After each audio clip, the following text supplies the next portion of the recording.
मी कवी कार्तिक झेंडे कविता मांडतो आहे. कवितेचं शीर्षक आहे माय.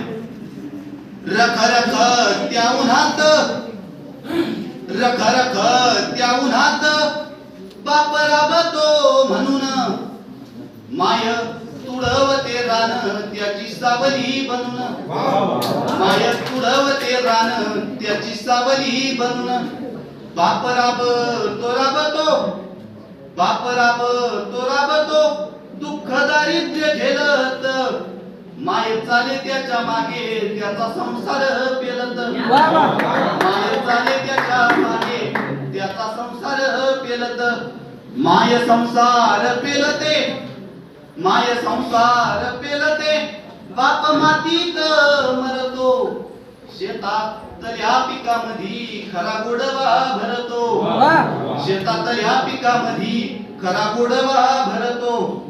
कष्ट करता करता, कष्ट करता करता बाप इसरतो भूक, माय होते त्याच्यासाठी काळ्या मातीतलं सुख, माय होते त्याच्यासाठी काळ्या मातीतलं सुख.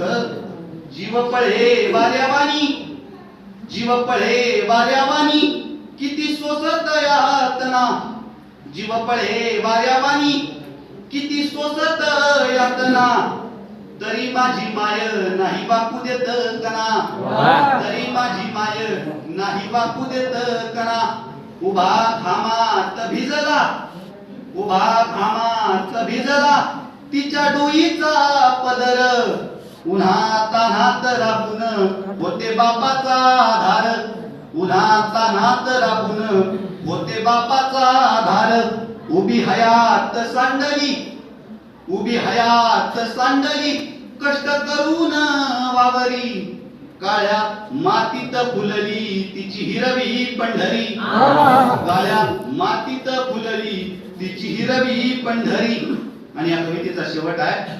बाप झाला पांडुरंग माय झाली रघुमाई, बाप झाला पांडुरंग माय झाली रघुमाई. किती जळते जळते माय होऊन समयी,